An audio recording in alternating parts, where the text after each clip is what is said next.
When we say that something is without purpose, that's a put-down phrase. Say, well, it's no future in it. What's the use?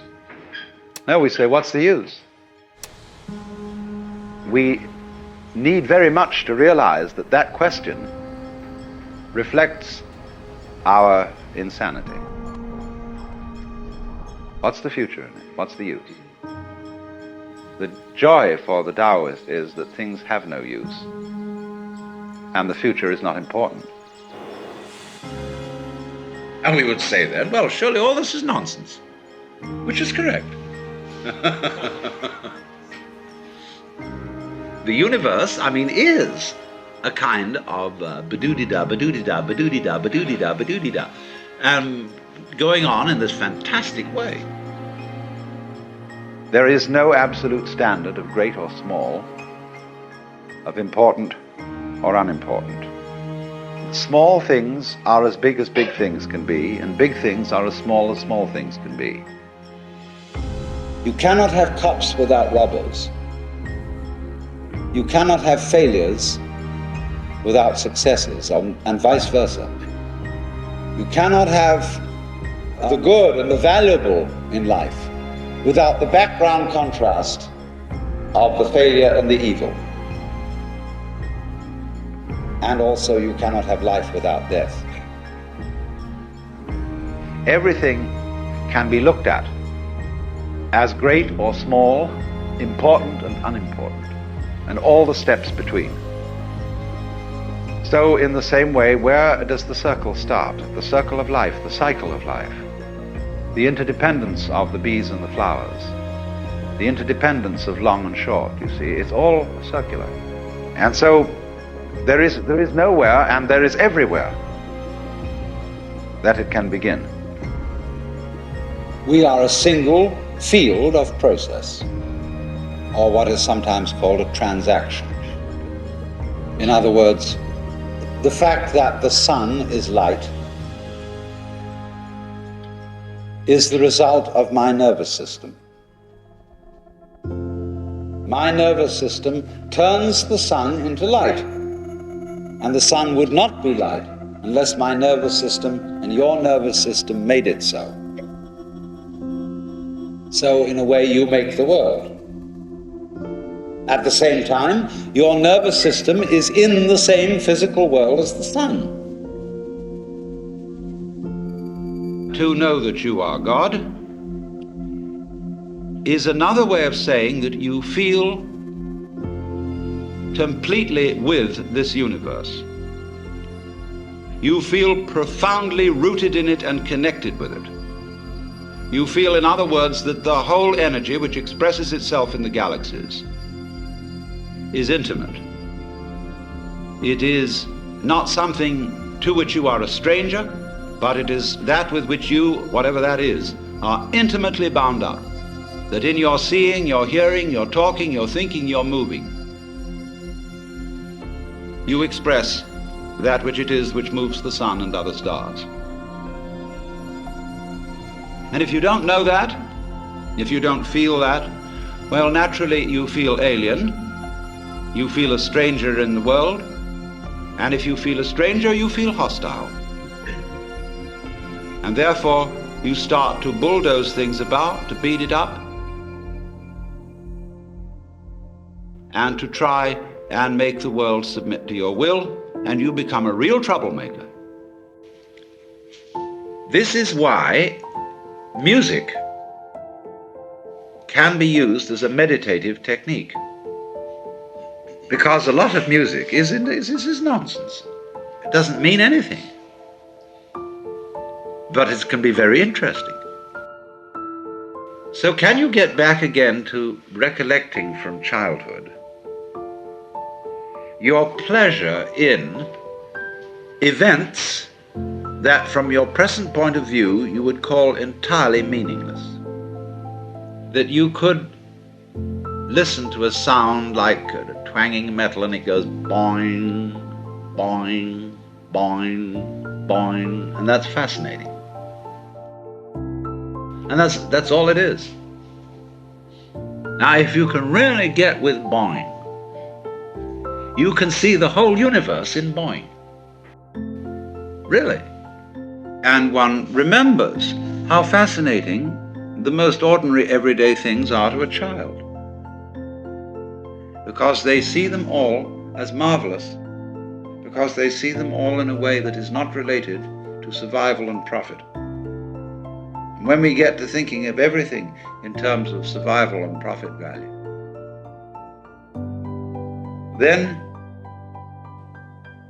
the shapes of scratches on the floor cease to have magic. And most things, in fact, cease to have magic.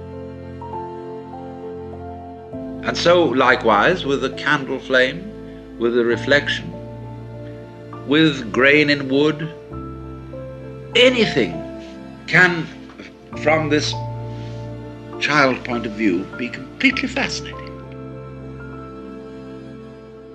It's a far more amusing arrangement for nature to continue the process of life through different individuals than it is always with the same individual. Because as each new individual approaches life, life is renewed.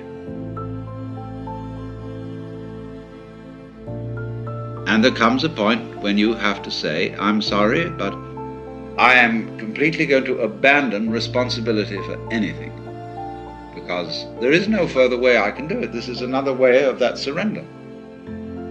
And then the curious thing that occurs is the moment all that is dropped, suddenly it dawns on you. Existence does not have to go on any longer than a moment. Quantitative continuity is of no value. It follows from that, you see, that if any one of us could at this moment be as one about to die, we would understand the mystery of life. Because death is in a certain sense, the source of life.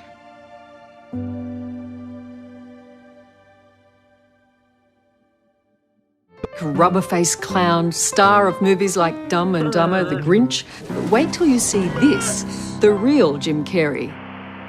I wanted to focus in on what I believe because I want to give the world the real thing. I think everybody who's famous feels lonely. Fame is a very bizarre thing. You can't understand unless you get it. You can want to walk on the moon all you want when you're a little kid, but then when you go there, you got to have a suit and you got to have air pumped in and everything like that. It's no place to live. You have such an incredible talent for physical comedy. Where did that come from? Desperation.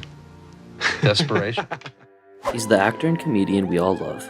From outrageous slapstick comedy in Ace Ventura to his lifelike depiction of Andy Kaufman in Man on the Moon, Jim Carrey provides something that everyone can resonate with. Although he may seem like a carefree, larger-than-life comedian, there's a deeper side to Jim that is profound and unexpected, particularly his motivation behind acting. I act because I'm broken in a lot of pieces, and acting gives me a chance to reconfigure those pieces into 1,000 different things that are positive for people to watch. Every trauma, and I could, build a ladder to the stars with the things that have happened or the things that I've had to endure, but they've all turned into something really creative. The worst injury I've ever had, I went to the art studio and I made a painting. And I sat there and I went, I wish people could be here to see what that process is, what happens to an artist when they get hurt. They don't try to lash out most of the time. They try to turn it into a bouquet of flowers. That's what I want to do. Expressing the struggles in one's life through art can be both powerful and therapeutic. Jim explains that artists use this tactic to combat both physical and mental anguish. Similarly, audiences can help process their own pain by consuming this art. However, artists can only produce these impactful pieces by being their true, authentic selves in the process. I've only ever been disappointed when I wasn't authentic, when I had reached for something that was not based in some authenticity, even if it's a wildly animated character. What did that look look like? If it isn't based in some sort of reality. That's when I feel really uncomfortable, when I'm on a track that isn't authentic. I've never been disappointed, ever, with authenticity. Right. And I was really frightened about it, you know, until a few years ago when I started kind of sharing how I feel about things and my truth. And there was a voice telling me that if I actually didn't score, if I didn't hit a funny line every at least 30 seconds, they would think I was pompous, and they would turn against me and say, "Who the f do you think you are?" And I've never had that reaction, ever. It's clear that Jim holds authenticity close to his heart, What I'm good in at. both everyday life and his performances. Jim's characters are so unique that most would consider him irreplaceable. Perhaps that's because he lets these roles find him, rather than searching for them. But the performance is love. It's a dance for me. And I loved actors who employed every bit of their instrument. I don't believe that any actor can really do a part unless that part finds them. You don't find parts, they find you when you're ready to do them and when you're informed and you have those feelings. These parts find me when I'm ready, you know? This philosophy has made him a household name and granted him a lifetime of fame. Though that may not be a positive thing, Jim explains that much of the information published about him is misconstrued or completely false.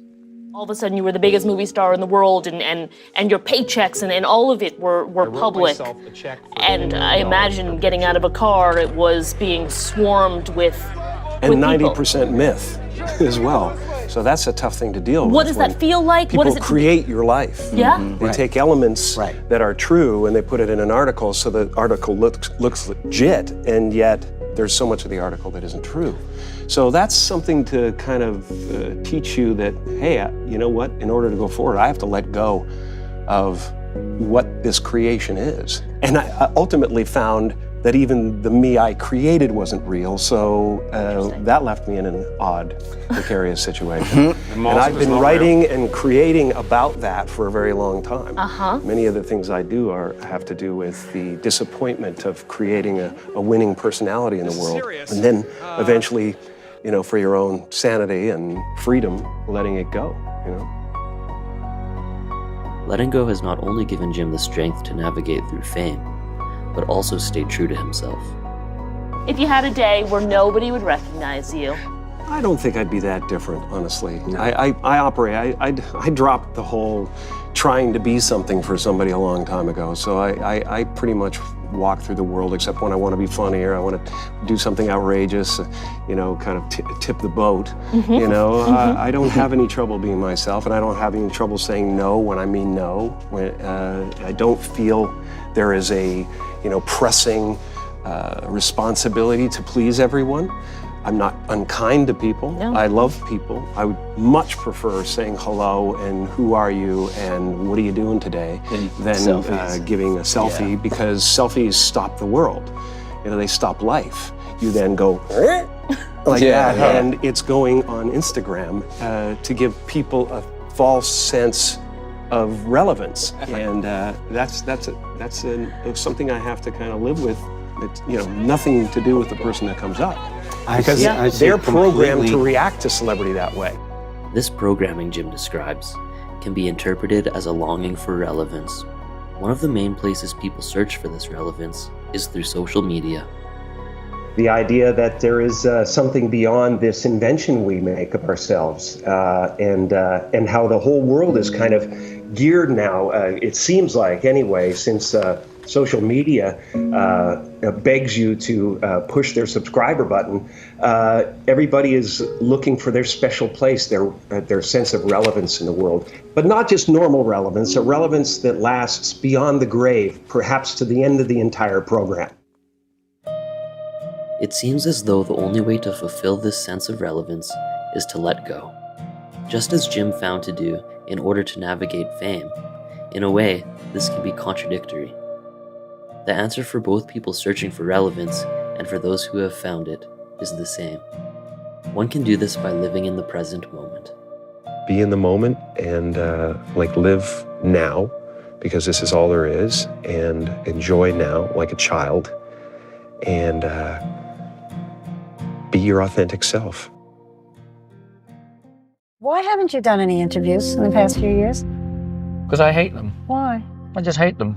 I hate talking to people I don't really know. It's the media, basically, built me up being a real ogre and a tyrant on stage, because the way I come across on stage, I'm very volatile, and that's the only part they see of me. I mean, if I don't talk to everybody, so they don't really know the real me. And I don't think anybody will. Her Majesty, Queen! And the winner is Another One Bites the Dust, Queen! The top band of the 80s are Queen. Special award for an outstanding contribution to British music, Queen. Freddie Mercury. Freddie Mercury is commonly regarded as one of the greatest artists in the history of rock music. Leading Queen to their rise of fame, his 4-octave vocal range and flamboyant stage presence established the sound and look of the band. Despite the powerful image he portrayed on stage, he didn't feel the need to gratify this persona when he stepped out of the spotlight. In this interview from 1985, he gives us a glimpse into the real Freddie Mercury. I'd like to feel that after all these years, I'm myself at every given point. When I'm on stage, that's Freddie Mercury. When I'm off stage, I'm Freddie Mercury. And that's the only way to be. I mean, the days have gone where I actually felt that when I was on stage, when I came off, I still had to sort of portray that Freddie Mercury image because of other people. I used to do that before, because you have to grow up and you have to understand. You have to really come to grips with success. And over the years, I found out that you can become a very, very lonely person if you have to do that. And I'm not afraid when I come off stage to actually be myself, which is, it can be very, very boring and mundane. But most people, and in fact, quite a lot of people, when they meet me, they're quite disillusioned. The fact that they expect me to actually just do what I do on stage. And I'm a human being, and I'd like people to realize the fact that I'm a human being, and then I can sort of react that way, and I have the same feelings, same kind of destructive qualities. I'm bad and good, like everybody else, and I'd like people to think that they should allow me that kind of freedom as well. So I mean, I'm just being me all the time, and at this moment in time, I'd like to feel that I'm just being my honest self, and I don't give a shit about what other people say. And he's made that clear in this interview. The way Freddie describes his onstage persona to the way he acts in his day-to-day life are complete opposites. Thus, he labels himself as a man of extremes. The way I look at myself, if I ever do, is I'm a man of extremes. I don't really analyze myself to that degree, but I mean, you always have a certain amount, an idea of what you're all about. And I think my character on stage is totally different to what I am off stage, as far as I'm concerned. And I think every character is made up of a load of ingredients. And I just think I have a very soft side and a very hard side. Don't feel I have that much in the middle. You either get me where I'm very strong or I'm very soft. So if the right person gets me, they'll find me that I'm very vulnerable and I can be a real baby if they find me the right time. At the same time, I'm very strong and very hard. And there's no half measures with me. It can be very precarious and it can be very hard because, I mean, sometimes somebody can get you when you're very soft and they can tread all over you, which has happened a lot of times. But then sometimes people meet me and they're very hard. When I'm hard, I'm very strong. And nobody can get through to me. So it's a combination of both those. I'm very soft and very hard. Somehow that is my circulation. That's my whole life. But it depends on who is around. And I just open up all the doors and then they find out I'm very, very soft and they just tread all over me. I mean, so it's a combination of both. Perhaps this exploitation of Freddie's soft side is why he felt the need to hide behind his work. Sometimes you hide behind your work in the end, that's the only thing you got. What happens is you basically you just want to go on stage, and then there are all these people who are, it's very gratifying, and they all sort of want you or they adulate, but you're still untouchable. But that to me is about as far as I can go. That's my fantasy, And then I come back to reality, and I don't have anybody to actually sort of give me that. And when I have nothing else to do, I hide behind that. That's what keeps me going. The higher I climb up that ladder, the bigger the barrier becomes around me. And I don't know why, but I mean, I'm quite willing to open up to a lot of people, because I mean that's what an individual like me wants. But I mean, I find the more I open up, the more I get hurt. So I mean, it's basically what happens is, I'm just riddled with scars, and I just don't want any more. I don't want any more. So I mean, you do shut yourself off. It is an awful thing. In terms of that, I mean, you talk, it doesn't mean it's just me. I think everybody has that kind of thing. It doesn't matter what you are. It doesn't mean that all these people like everybody. They all have their pros and cons. I mean, okay, because I'm successful and I have a lot of money, you have a lot of greedy people that want, but that's something that I've learned, and it's part of something that I've taken on, and I have to learn to deal with it. This dynamic of his immense success, combined with this soft personality that people can take advantage of, can surely create some complicated problems when it comes to forming relationships. So basically, when it comes to a relationship, it doesn't matter who you are, if you're the Queen of England or Mary Potts from Bognor. When it comes to love and a relationship, you're equal. And then when it comes down to in terms of success, when you're a celebrity or whatever, it's hard to approach somebody and say, look, you are normal underneath it. You have to sort of, and so I think you are handicapped. Basically, you have to sort of overcompensate. In that way, and basically what happens then is that you're trying so hard to tell other people that, look, you're normal underneath in terms of love, whatever. It just so happens that I'm successful and I have a lot of money, and when that happens, you find yourself in a very, very sort of difficult and vulnerable position, because then what happens is they tread all over you. It's clear that Freddie is a very complex person, an artist, a man of extremes, with a susceptibility to being walked over. Despite the complicated scope of Freddie Mercury, he is able to sort some of these emotions into his music. In his artistic process, rather than following trends and popularity, Freddie takes a more authentic approach. I just like to do different things. It's like I don't like to stay in one position for too long. And so that comes out in everything. It comes out in my songs, my lyrics, and I just like to try everything once, and I'm not scared of the pitfalls and things. I'm not worried about saying, my God, this is not my scene, and I love the challenge, and I like doing things that are not part of the mainstream for me.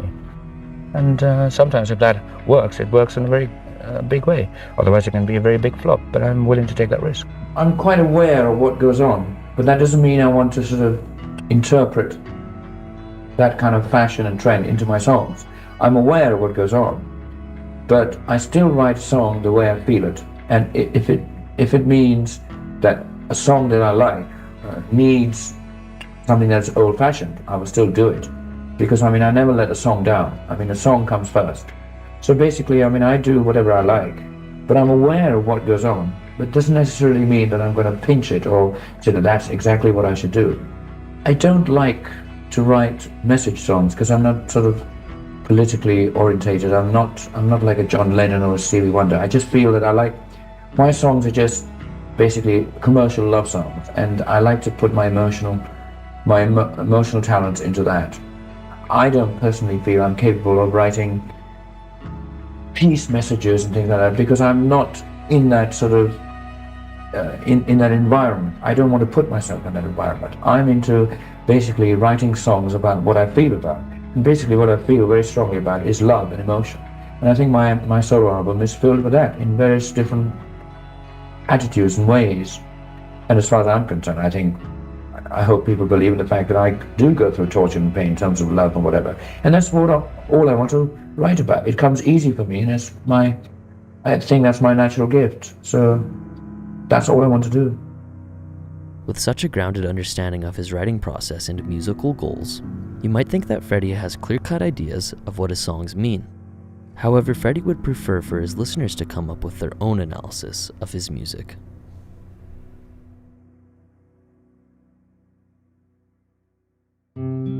People can take it any way they want.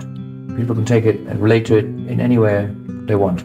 I hate, to be honest, in the end, even in interviews or even in sort of any kind of chat shows or whatever, I hate actually trying to analyze my songs to the full. It's like people still ask me what Bohemian Rhapsody is about, and I say, I don't know. It actually sort of ruins a kind of imagination or whatever, or something that people have built up. And I will say, as much as I can about certain songs I write, but in the end I don't like to analyze it, because I don't analyze songs myself. I mean, I just sing them, I write them, and then I record them and produce them. And then it's up to the individual buyer to actually buy it the way that he or she feels it. Because otherwise I ruin a kind of mystique that might portray that track. So I hate doing that. Looking back, we've learned about Freddie's on-off stage complexities, his thoughts on relationships, as well as the way he expresses these feelings in his music. But what does he care about most? There's one emotion he holds to a higher caliber than anything else in life. The most important thing to me is to be happy, to be honest, to have fun. And depending on whatever I do, I mean, of course music is important to me, and because that's my life.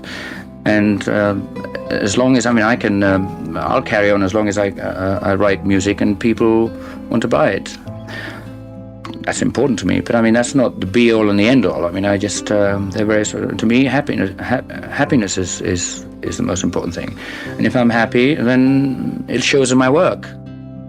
The happiness he valued so dearly continues to live on through his music and fans. Despite losing his battle with AIDS on November 24th, 1991. Freddie Mercury confirmed at the weekend that he had AIDS, and he died last night at the age of 45. Freddie left behind a legacy that will never be forgotten, and a library of music we can all enjoy until the end of time. Rest in peace to the rock and roll legend we all love, Freddie Mercury.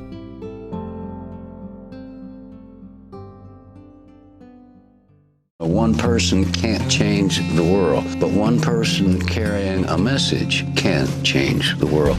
Willie Nelson is a living legend. He established himself as one of the greats by becoming a leading inspiration for the outlaw country subgenre that emerged in the late 60s. Since then, he's recorded 74 solo albums and 26 collaborative albums, been inducted into the Country Music Hall of Fame and the Rock and Roll Hall of Fame, has won 12 Grammy Awards and been nominated for 57. And at 91 years old, he is still playing shows and writing songs today. With so much talent, both on stage and in the studio, his career as an author is often overlooked. In 2007, he published the book The Tao of Willie, where he relates experiences in his life to the philosophy of the Tao Te Ching, one of those being the power of the present moment. I have this kind of philosophy that I can't do anything about what happened yesterday or what's going to happen tomorrow. But I feel like I'm full control of what's going on now. It's all about the same thing, about now. How are things now? You look okay, I look okay, you folks are all right. Why bitch about anything? You're not hungry, you're not cold, you're not wet, neither am I. You know, we've got plenty of food, we're sick, so right now everything is fine. And if you continue to live in the now, then things will be okay after a while. I wrote a song called Delete and Fast Forward, and I think that's where we're at now. We have to just kind of forget it. You can't do anything about what happened over here. You can't do anything about what's going to happen tomorrow. The only thing we can do anything about is right now. And so if we live that way, we'll do something. Another song full of Willie's wisdom is One Day at a Time, where he reflects on the same principle. I wrote a song called One Day at a Time. Do you ever hear that song? I have, yes. I live one day at a time. I dream one dream at a time. Yesterday's dead and tomorrow is lying, and I live one day at a time. And I still believe that's the way to live. There's nothing I can do about yesterday. There ain't nothing I can do about tomorrow. But right now, I'm pretty much in control. So this is the day that I'm living, and it's the only one that really matters right now.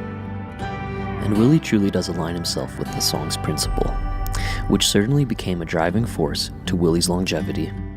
From carpal tunnel syndrome, repeated instances of pneumonia and emphysema, a collapsed lung, to his son taking his own life in 1991, there's no doubt Willie has had his fair share of hardships. Despite the adversity, he's managed to stay positive through troubled times. Willie claims this is a key factor to his longevity. Why not worry will make you sick? I've never seen it accomplish anything. I've never seen worrying about anything change it. So I decided not to do it. If you can't do anything about it, why the hell worry about it? Every negative thought you have releases poison into your system and will kill you or give you cancer or tumors or whatever else you can think of. So if you're thinking negative about anything, erase that. What's the secret of your longevity? Oh, I think thinking positive, being glad you're here, being glad you woke up again, and try to make the day worthwhile. I believe in doing something every day to pay for the day, whether it's physical, mental, or whatever. Perhaps doing something positive every day is not only responsible for the length of his life, but also his career. Energy Follows Thought, released in 2022, contains a profound message which is largely responsible for the manifestation of Willie's destiny. Yeah, I wrote a song called Energy Follows Thought. Starts out, imagine what you want, and then get out of the way. Because energy follows thought, so be careful what you say. I believe in imagining what you want and then get out of the way. I think if you follow that, imagine, get up every day and say, here's what I'd like to see happen today, and then get out of the way and let it happen. It's worked for me. And through this predetermination of life, Willie's music has taken him around the world time after time again. He's met thousands of people from thousands of different backgrounds. But no matter how different individuals may appear, there's a common ground Willie has noticed across all humans. I've learned that we're all pretty much alike. That no matter where you live or what you look like, what color you are, what country you're from, we're all pretty much the same. And what makes me and you laugh or cry, chances are it'll make everyone else laugh or cry. Because we all have basically the same emotions. Traveling around singing in other places, in London and France and different places. And it's all the same. People are the same all over the world. They like music. The common interest of music across the world brings people together in an incomparable way. Perhaps this is because of the strong connection music has in relation to love. Music and love go together pretty good because people who like music love music, and whether it's Beethoven or Hank Williams or Bob Wills, whatever, if you like it, it's great. And it brings people together, and we can all sit around and talk about our favorite whatever, and drink a beer and for Hank Williams and whatever. But people drive from hundreds of miles to come see somebody sing, where they can join in, clap their hands and sing along, whether it's gospel, country, jazz, whatever. Music brings people together. It's a great unifier. And Willie's music has brought all kinds of people together across the globe. Despite this commercial success, he claims he's always done his best to avoid the business side of the music industry. Willie's preference to have creative freedom over his art is a large factor in why it resonates with so many people. Well, there's always the music industry. There's always the business part of it. And I've always tried to dodge that part of it because I didn't really want to go along with all those things where it has to be done this way. A song has to be 2 minutes long or has to have this and that in it. So the music industry or the music business and I never did really gel that well. This level of authenticity is prominent across all of Willie's work, especially his involvement in social activism. Willie has participated and endorsed many different causes over the years. The one he is most heavily involved in is Farm Aid. In 1985, he set up Farm Aid with Neil Young and John Mellencamp.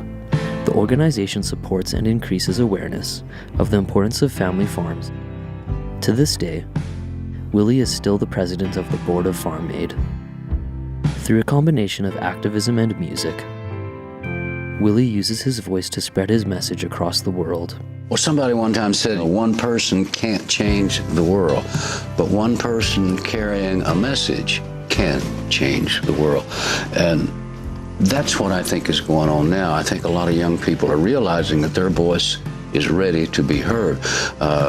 They are really important, and they feel that importance, and they know that they have to do something. You know, when you see something wrong, you sit around and you can say, well, I'm either going to do something or I'm going to do nothing. You have to make a decision. And a lot of the kids out there are saying, wait a minute, we can do something.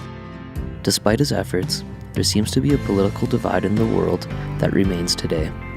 No matter the circumstances, everyone seems to have the view that their view is the only view. There is a few people out there that really don't get it, you know, that are kind of hung up somewhere. I don't know how you ever communicate with everybody and get everybody to say, hey, things ain't right. But the majority of the people that I talk to already realize that whatever's going on now ain't right. There's something wrong. In the way we talk to each other? That, and of course the way we vote, you know, there's a divide out there between these thinkers and these thinkers. And everyone thinks they're right, and we're not all right. Throughout his music, writing, and activism, Willie hopes to unite these divided people. As he has said, a person with a message is capable of changing the world.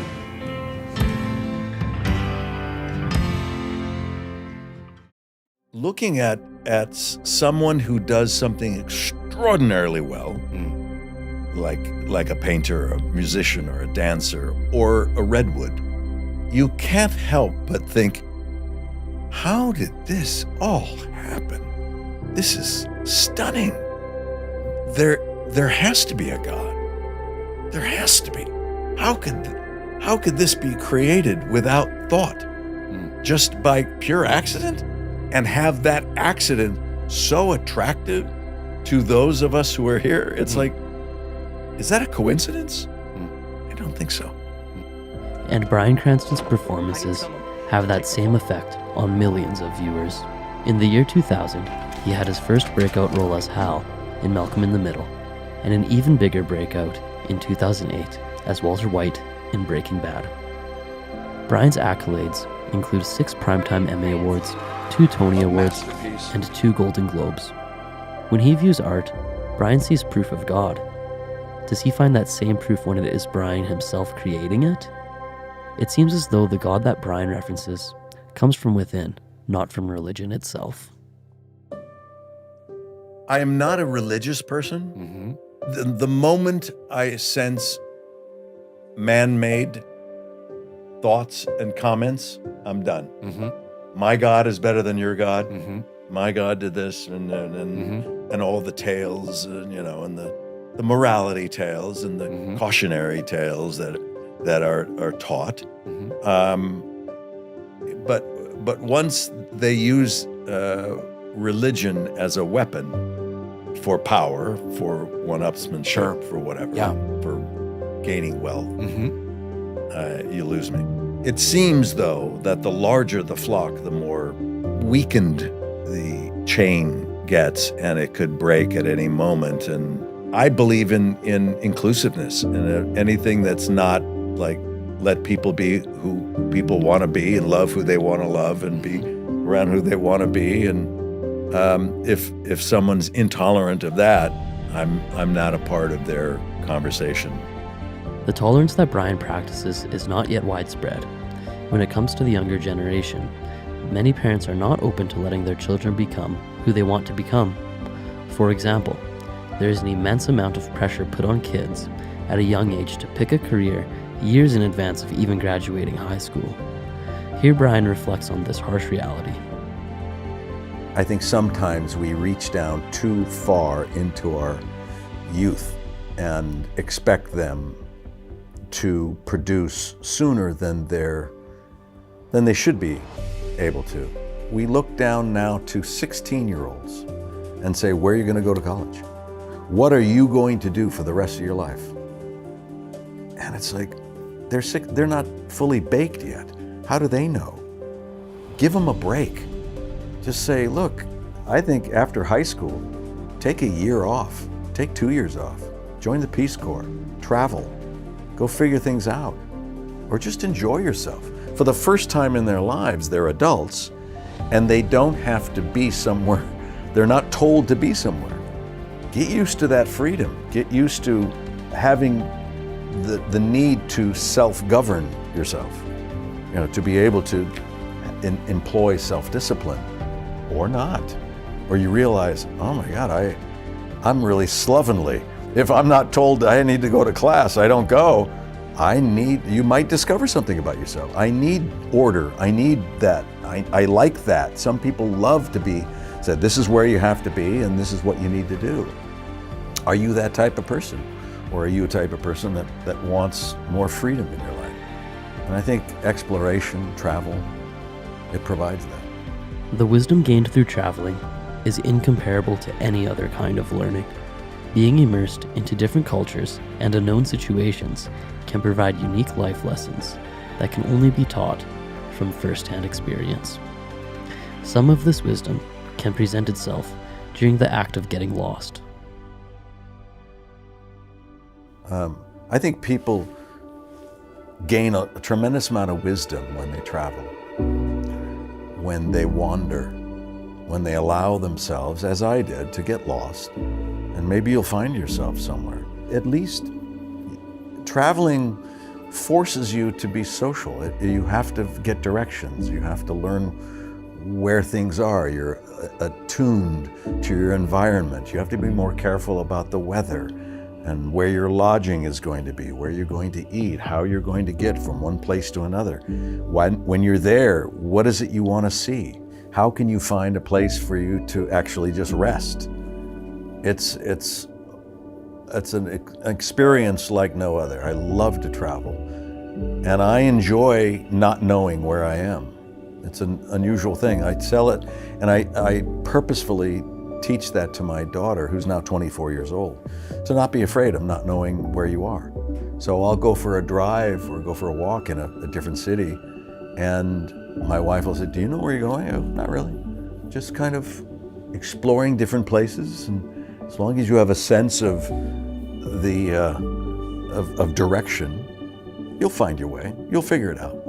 And I do that in foreign countries as well. Just kind of wander and meander, and trust that you've paid attention to at least the basic requirement of where you have to get back to in order to find your way home. But how has Bryan benefited from this kind of practice? In 1976, I had just finished my second year of college and realized that after an experience in an elective acting class, that I wasn't going to be the policeman I thought I was going to be.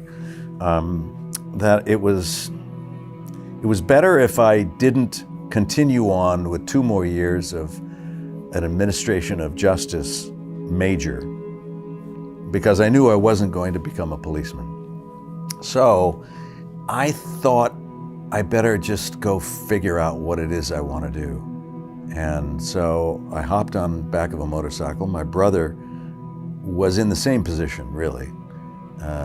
2 young guys who were not quite sure what was in store for them, what avenue they should go down. So we both hopped on our motorcycles and we took off. We left California. I had about $150 in my pocket or something, and soon ran low of funds, and we'd had to get jobs along the way.